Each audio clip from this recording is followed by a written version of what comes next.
ये कहानी दिल्ली में रहने वाली एक कृष्ण भक्त की है, जो बिल्कुल ही सत्य घटना पर आधारित है। दिल्ली में मायरा नाम की एक लड़की रहती थी। बचपन से ही उन्हें श्री कृष्ण की भक्ति में आनंद आता था। वो छोटी उम्र से ही वृंदावन जाती थी। धीरे धीरे समय बीतता गया और मायरा बड़ी हो गई। उनकी शादी हुई, 2 बच्चे हुए, फिर भी उन्होंने वृंदावन जाना नहीं छोड़ा। देखते ही देखते मायरा की उम्र बीती, समय आगे बढ़ता गया और मायरा जी का बुढ़ापा आ गया और वो चलने में असमर्थ हो गई। उस समय मायरा आखिरी बार वृंदावन गई और वहां से श्री कृष्ण जी की एक छोटी सी मूर्ति ले आई।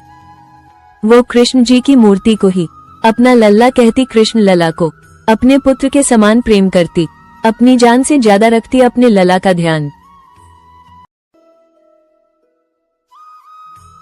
कृष्ण जन्माष्टमी का दिन आया और उसी दिन अचानक मायरा की तबीयत खराब हो गई। मायरा ने अपने बेटे बहू से कहा, आज मेरे लल्ला का जन्मदिन है, इसे दूध से नहलाकर नए कपड़े पहना दो और मेरे लल्ला की पूजा करके भोग लगा दो। एक साथ इतना सारा काम बेटे बहू को बोझ सा लगने लगा। बेमन से बेटे बहू तैयार हो गए। जैसे ही बहू ने कपड़े बदलने के लिए मूर्ति को उठाया, वैसे ही मूर्ति नीचे गिर गई। बगल के कमरे में ही मायरा आराम कर रही थी। गिरने की आवाज सुनकर दौड़ी चली आई और बहू ने माँ को सारी बात बताई।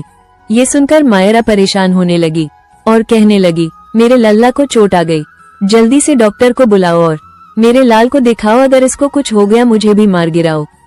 घर में हल्ला सुनकर पड़ोस वाले इकट्ठे हो गए और बेटा भी आ गया और कहने लगा, माँ तू पागल हो गई है, मूर्ति को भला कैसे चोट आ सकती है। मेरा परेशान थी। माँ तो माँ होती है। वही एक बूढ़ा व्यक्ति यह सब देख रहा था। उसने बेटे से कहा कि बेटा डॉक्टर को ले आओ, इससे तेरी माँ का भ्रम भी दूर हो जाएगा। बेटा बोला, अगर मैं ये सारी बातें डॉक्टर को बताऊंगा तो डॉक्टर भी मुझ पे हंसेगा। व्यक्ति ने बेटे को समझाया, तू डॉक्टर को पहले ही सारी बात बता देना, उसे वही फीस दे देना। ये सुनकर बेटा डॉक्टर बुलाने को तैयार हो गया। बेटा डॉक्टर के पास गया, फीस पहले ही दे दी और सारी बात बताई। डॉक्टर को बात समझ आ गई, फीस पहले ही मिल चुकी थी। डॉक्टर तुरंत ही तैयार हो गया। डॉक्टर घर आया और मूर्ति को बिना छुए ही उसने कहा, ये तो पीतल से बना है, भला इसे कैसे चोट आ सकती है।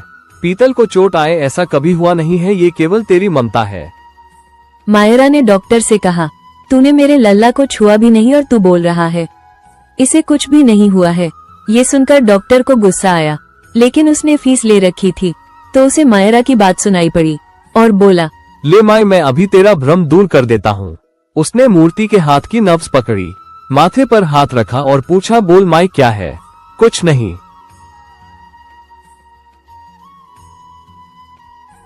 मायरा बोली, मेरा लल्ला अभी बहुत छोटा है, हो सकता है तुझे उसकी धड़कन ना सुनाई दे रही हो। तेरे बक्से में धड़कन सुनने वाली मशीन है, तू उससे मेरे लल्ला की धड़कन सुन के बता, मेरा लल्ला कैसा है। डॉक्टर ने बेमन से मशीन निकाली और मूर्ति के सीने से लगाकर अपने कान से लगाया। जैसे ही मूर्ति के सीने से मशीन लगाया, डॉक्टर घबरा गया, बार बार लगाया और वो पसीने से लथपथ हो गया। ये देखकर वो हक्का बक्का रह गया, क्योंकि लल्ला का सीना धड़क रहा था और मूर्ति में प्राण थे। धड़कन सुनकर डॉक्टर के होश उड़ गए और सोचने लगा, अब तक तो बुढ़िया माई को भ्रम था, अब कहीं मुझे तो नहीं हो गया। डॉक्टर ने कई बार चेक किया, उसने मशीन कान से निकली और पसीने से लथपथ डॉक्टर नीचे बैठ गया। मायरा ने पूछा, डॉक्टर कुछ समझ में आया, मेरे लल्ला को क्या हुआ। डॉक्टर ने बड़ी हिम्मत जुटाकर कहा, मैया मुझे सारी बात समझ आ गई है। जो कन्हैया के दिल की धड़कन सुन ले, उसे तो सब ज्ञान हो ही जाता है। मैया तो यह मत समझना कि मूर्ति तेरे बेटे बहू के हाथ से गिर गई, उसे मत डांटना माँ। मेरे बक्से में ऐसी कोई मशीन नहीं रखी, ऐसी कोई दवा नहीं जो तेरे लल्ला को ठीक कर सके। इसकी दवाई केवल तेरे पास है, जो तेरे लल्ला को ठीक कर सकती है।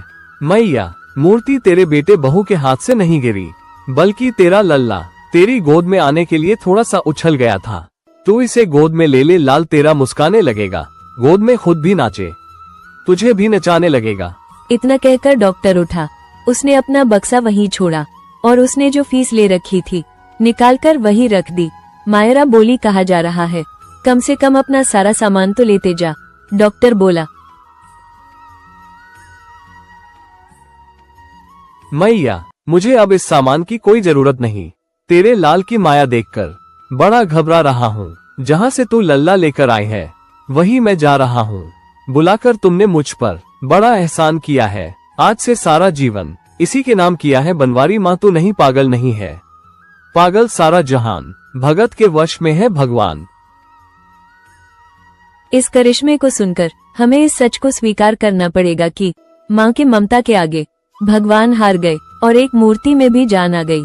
भगवान अपने भक्त के मान की रक्षा सदैव करते हैं।